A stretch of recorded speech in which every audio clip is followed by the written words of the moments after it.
Hi student, जैसे कि statics में हमारा पेपर 1 चल रहा है और लास्ट वीडियो में हम सेक्शन सी कंप्लीट करके आए। आज हम सेक्शन डी स्टार्ट कर रहे हैं। ठीक है, स्टैटिक्स का पेपर 1 सेक्शन डी स्टार्ट कर रहे हैं। उसमें हमारे पास क्वेश्चन नंबर 40 है। तो देखो उसकी मीनिंग समझे क्या मिला हुआ है। The details of expenditure on clothing for the worker class of a region are as follow. Means एक वर्कर का डेटा दिया हुआ है, क्लोथिंग के पीछे जो खर्चा कर रहे हैं उसका आपको डेटा दिया गया है। फिर क्या होता है, फाइंड दी इंडेक्स नंबर, हमें इंडेक्स नंबर फाइंड करना है फॉर क्लोथिंग, क्लोथिंग के लिए बाय फैमिली बजट मेथड। देखो मेथड का नाम बता रहा है तो कंपल्सरी हमें उसी मेथड से करना है, फैमिली बजट मेथड से हमें करना है। तो उसकी फॉर्मूला क्या है, सिग्मा आई डब्ल्यू डिवाइड में सिग्मा डब्ल्यू। ठीक है, तो हमें क्या मिला हुआ है पहले समझे। देखो क्या मिला हुआ है, आइटम दी हुई है साड़ी, धोती, शर्टिंग एंड अदर, ये दिया हुआ है और यूनिट दिया हुआ है पीसेस, पीस, मीटर, मीटर, इस तरह। और क्वांटिटी जो है 2020 की है, यहाँ पे प्राइस 2020 की है और प्राइस 2021 है। तो यहाँ पे जो 2020 हुआ ये आपका बेस ईयर हुआ और 21 जो हुआ वो करंट ईयर हुआ। इस तरह करना है। ठीक है, तो ये जो क्वांटिटी हुई वो Q0 हुई, ये प्राइस जो है वो P0 हुई और ये प्राइस P1 करंट ईयर की जो हुई वो P1 हुई। ठीक है, तो देखो इसको किस तरह करेंगे। हमारे पास जो भी दिया हुआ है सबसे पहले हम टेबल बनाएं आइटम और इसके बाद Q0, P0 एंड P1।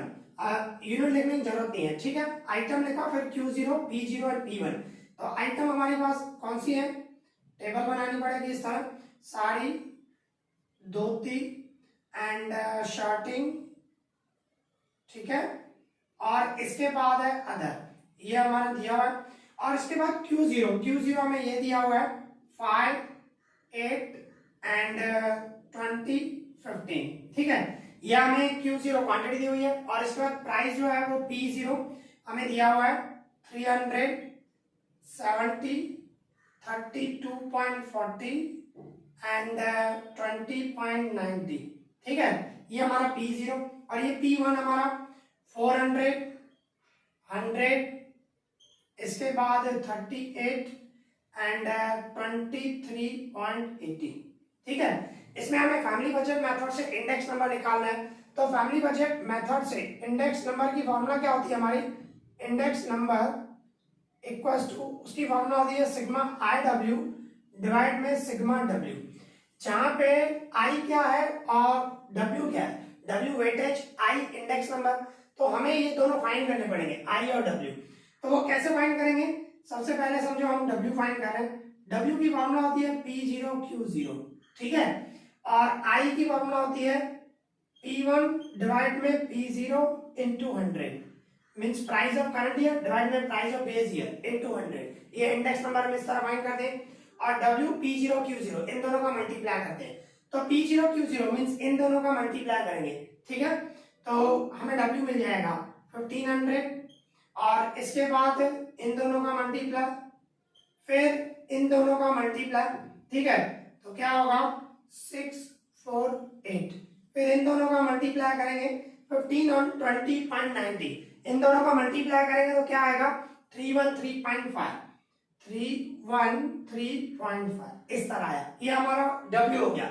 अभी आई क्या, P1 upon P0 into 100, means ये P1 और ये P0, 400 डिवाइड 300 इंटू 100, इस तरह करना है। 400 डिवाइड 300 इंटू 100, इसको सॉल्व करना है। ठीक है ना, P1 अपॉन P0 इंटू 100, इसको सॉल्व करोगे तो क्या आएगा 133.33, इस तरह।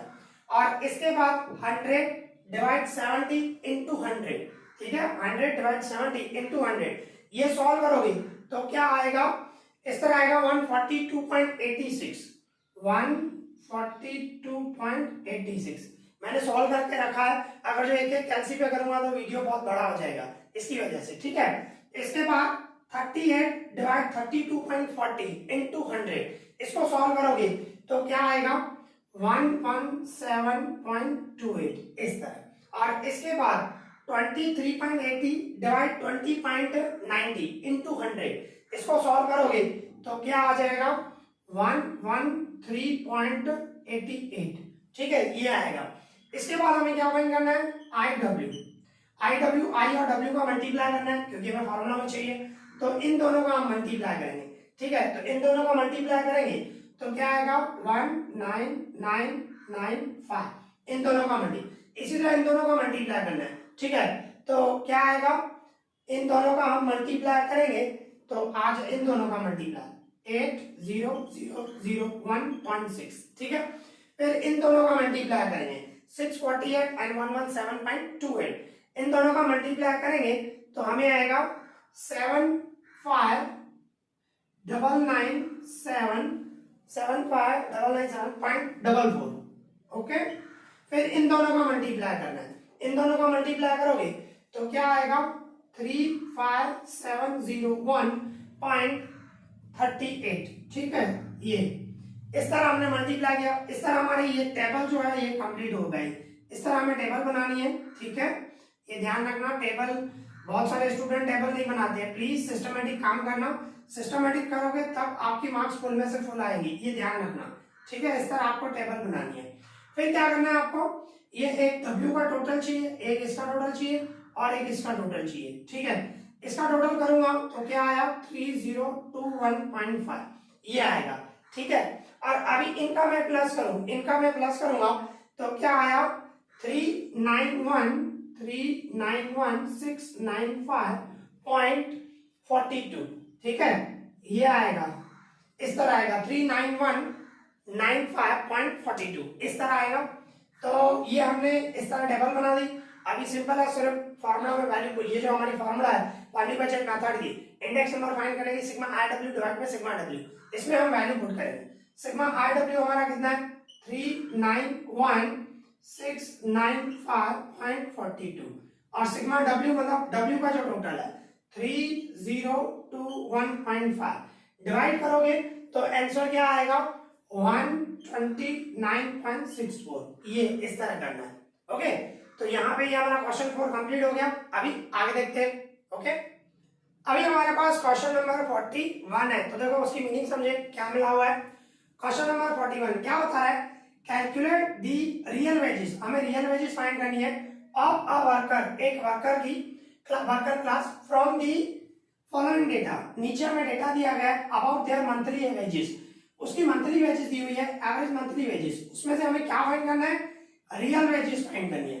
तो देखो रियल वेजेस की फार्मूला क्या होती है, सबसे पहले आपको यह पता होना चाहिए, रियल वेजेस उसकी फार्मूला होती है average monthly salary, monthly salary बोलो या मंथली वेजेस बोलो, एवरेज मंथली वेजेस डिवाइड में cost of living index number, cost of living index number in 200, ये फॉर्मूला रियल वेजेस फाइंड करने की, और हमें यही दिया हुआ है। आप देखो एवरेज मंथली वेजेस दी हुई है, ठीक है, और ये cost of living index number दिया हुआ है, सिर्फ डिवाइड करना और 100 से इनटू करना तो हमें रियल वेजेस मिल जाएगी, ठीक है, बिल्कुल सिंपल है। तो देखो किस तरह करेंगे, सबसे पहले हमें टेबल बनानी है ईयर, और इसके बाद हमें दिया हुआ है average monthly wages, average monthly wages, और इसके बाद हमें दिया हुआ है cost of living index number,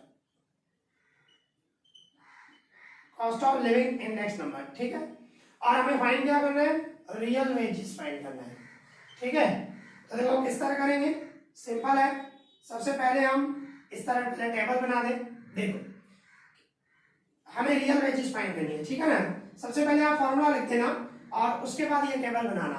तो देखो किस तरह होगा, हमारे पास ईयर जो है 2016, 2017, 2018, 2019, 2020 एंड 2021, ये ईयर दिए हुए, और मंथली वेजेस दी हुई है हमें 15,000, 18,000, 19,000, इसके बाद है 20,000, 22,000, इसके बाद है 25,000, ओके। और cost of living index number हमें दिए हुए हैं 120, 180, 205, 220, 235 एंड 260, ठीक है। तो सिंपल आगे देखो किस तरह ये फार्मूला में वैल्यू पुट करनी है। देखो फर्स्ट ईयर के लिए एवरेज मंथली वेजेस हमारी कितनी है 15,000 एंड डिवाइड में cost of living index number हमारा 120, ओके, इन 200, बस इसको सॉल्व करना है।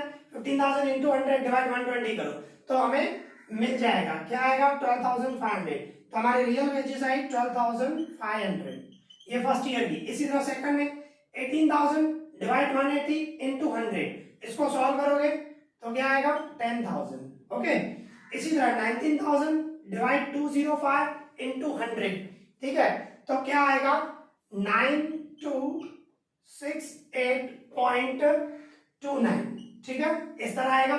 और इसके बाद 20,000 डिवाइड 220 इंटू 100 सॉल्व करोगे तो क्या आएगा 9090.91, इस तरह आएगा। और उसके बाद 22,000 डिवाइड 235 इंटू 100, इसको सॉल्व करोगे तो 9361.70। इसके बाद 25,000 डिवाइड 260 इंटू 100, इसको सॉल्व करोगे तो क्या आएगा 9615.384, इस तरह आएगा, ठीक है। तो ये हमारी रियल वेजेस आ गई इस तरह, ये कंप्लीट हो गया। ओके, तो यहाँ पे हमारा सम कंप्लीट हो गया। अभी आगे देखते हैं, ठीक है। अभी हमारे पास इसी तरह क्वेश्चन नंबर 42 है, तो देखो उसकी मीनिंग समझे, क्या मिला हुआ है 42। 10 student were rank on the basis of their proficiency in sports and general knowledge. देखो 10 स्टूडेंट है, उनको रैंक दिया जा रहा है, ठीक है, रैंक दिया जा रहा है, और वो भी किसके बेस पे कि उनकी स्पोर्ट्स एक्टिविटी के हिसाब से और जनरल नॉलेज के हिसाब से, मतलब ये एक्स वेरिएबल है, ये वाई वेरिएबल है, ठीक है, उसके हिसाब से उनको रैंक दिया जा रहा है। फिर आगे आता है दी रैंक कोरिलेशन कोएफिशिएंट, हमें रैंक कोरिलेशन कोएफिशिएंट बता रहा है। Rank correlation coefficient obtained from the data was found to be 0.2, ये रैंक कोरिलेशन कोएफिशिएंट 0.2 है। फिर आगे आता है लेटर, बाद में, इट वाज नोटिस, बाद में ये नोटिस किया गया that difference in the rank of two attributes for one of the student was taken as 3 instead of 2। क्या बता रहे हैं, बाद में ये नोटिस किया गया जो डिफरेंस है एक स्टूडेंट का, वन ऑफ द स्टूडेंट बोल रहा है, एक स्टूडेंट की जो स्पोर्ट्स एक्टिविटी और जनरल नॉलेज एक्स और वाई ये एट्रीब्यूट्स है, ठीक है ना, तो वो दो एट्रीब्यूट्स का जो मींस डिफरेंस है वो क्या लिया गया, वाज टेकन एज 3 लिया गया इंस्टेड ऑफ 2, लेना था 2 और ले लिया हमने 3, मतलब मिस्टेक हो गई, ठीक है, गलती हो गई, डिफरेंस लेना 2 था और हमने 3 ले लिया। फिर आगे क्या बता रहे हैं, find the correct value of rank correlation coefficient, हमें करेक्ट वैल्यू चाहिए रैंक कोरिलेशन। अभी रैंक कोरिलेशन कोएफिशिएंट हमने फाइंड किया 0.2 और वो रॉन्ग है क्योंकि हमने डिफरेंस जो है वो गलत ले लिया है, डिफरेंस जो है लेना था 2, लिया है 3, ठीक है ना, 3 इंस्टेड ऑफ 2 बता रहा है, तो 2 लेना था, उसकी जगह पे हमने 3 ले लिया, तो रैंक कोरिलेशन 0.2 जो है वो रॉन्ग है। अभी इसकी करेक्ट वैल्यू निकालनी है, किस तरह करेंगे, देखो सिंपल है, सबसे पहले हमें रैंक कोरिलेशन की हमारी formula 1 - 6 sigma D square divide में n स्क्वायर -1, ये हमारी फॉर्मूला। इसमें हम वैल्यू पुट करें, रैंक कोरिलेशन हमें दिया हुआ है 0.2, ये 1 - 6 सिग्मा डी स्क्वायर हमें फाइंड करना है डिफरेंस, और n कितना है 10 स्टूडेंट है, 10 स्टूडेंट है तो n की जगह मैं 10 रखूंगा, 10 स्क्वायर -1, फिर ये 0.2 से यहाँ पे 1 को प्लस की साइन है, इस साइड लेके आऊंगा तो -1 हो जाएगा, और इक्वल टू में ये सेम रहने वाला, माइनस सेम रहेगा, 6 same, sigma D square same, और डिवाइड में 10 की स्क्वायर 100 में से 1 गया 99 को 10 से मल्टीप्लाई करूं तो 990, इस तरह हो जाएगा, ठीक है। अभी क्या होगा, ये 0.2 में से 1 कट करूं तो -0.8 equal to -6 sigma D square and divide में 990। ओके, क्या किया, सिर्फ 0.2 में से 1 कट किया तो 0.8 आया, वो भी माइनस में, और ये सेम रखा -6 सिग्मा डी स्क्वायर डिवाइड में 9। अभी माइनस कट जाएगा, रिमेनिंग क्या बचा, ये 0.8 माइनस कट हो गया, 990 इधर लेके आऊंगा मल्टीप्लाई में, और 6 आ जाएगा डिवाइड में, इक्वल टू में सिग्मा डी स्क्वायर सेम रखा, ठीक है। ये देखो माइनस कट किया, 0.8 से 990 मल्टीप्लाई में 6 से डिवाइड में लेके आया, इसको सॉल्व करेंगे तो सिग्मा डी स्क्वायर हमारा आ जाएगा 132, इस तरह। ये पहला स्टेप हुआ। अभी दूसरा स्टेप क्या करोगे, हमारा सिग्मा डी स्क्वायर जो है वो 132 आया है। अभी क्या बोल रहा था, हमने डिफरेंस जो है वो गलत ले लिया है, क्या लिया है, हमने 3 ले लिया है, किसकी जगह पे, 2 की जगह पे, मतलब 3 रॉन्ग है और 2 सही है, ठीक है ना। तो जो रॉन्ग है ना वो माइनस करते हैं और जो सही है वो प्लस करते हैं। मींस इस तरह सही 2 है बराबर है, 2 की जगह पे हमने 3 ले लिया तो +2 करना है और -3, पर इसमें क्या है डी स्क्वायर है तो इसको भी 2 को भी स्क्वायर करना पड़ेगा, 3 को भी स्क्वायर करना पड़ेगा। मींस इसको सॉल्व करें 132, 2 की स्क्वायर 4, 3 की स्क्वायर 9, अभी 4 प्लस करो 9 माइनस करो तो क्या आएगा 127 आएगा। ये प्लस माइनस करना है, ठीक है। तो ये हमारा सिग्मा डी स्क्वायर की अभी करेक्ट वैल्यू आ गई। अभी हमें correct value of rank coefficient, फिर से तीसरा स्टेप, फिर से हमें रैंक कोएफिशिएंट की फॉर्मूला लगाएंगे 1 minus 6 sigma D square divide में एन स्क्वायर माइनस 1, ठीक है।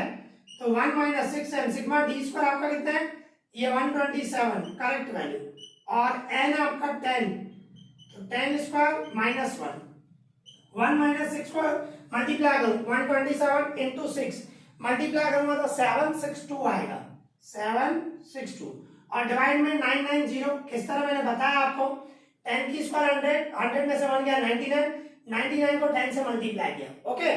फिर इसको सॉल्व करेंगे, इसको सॉल्व करोगे तो ये 1 से माइनस इसको डिवाइड करोगे तो 0.77 आएगा। अभी 1 में से माइनस करूंगा तो 0.23, इस तरह आ गया। ये correct value of rank coefficient. तो बिल्कुल सिंपल है। सबसे पहले आपको रैंक कोएफिशिएंट दिया हुआ है तो रैंक कोएफिशिएंट की मैंने फॉर्मूला लगाई, उसमें से पहले सिग्मा डी स्क्वायर फाइंड किया। फिर सिग्मा डी स्क्वायर में क्या किया सेकंड स्टेप में कि जो रॉन्ग था 3 हमने ले लिया और लेना था 2, तो जो सही है 2 प्लस करेंगे और 3 माइनस करेंगे, और स्क्वायर है तो उनकी स्क्वायर की इस तरह प्लस माइनस किया तो हमें correct value of sigma D square आ गया। फिर सिग्मा डी स्क्वायर मिल गया तो फिर से रैंक कोएफिशिएंट की फॉर्मूला लगाओ और उसमें से रैंक कोएफिशिएंट सही मिल जाएगा, सिग्मा डी स्क्वायर को करेक्ट वैल्यू लिख दी, सिंपल, ठीक है। तो यहाँ पे ये हमारा सम कंप्लीट हो गया और आज हमने 3 सम किए। आगे जो है दूसरे वीडियो में करेंगे। इस वीडियो में इतना है, थैंक यू।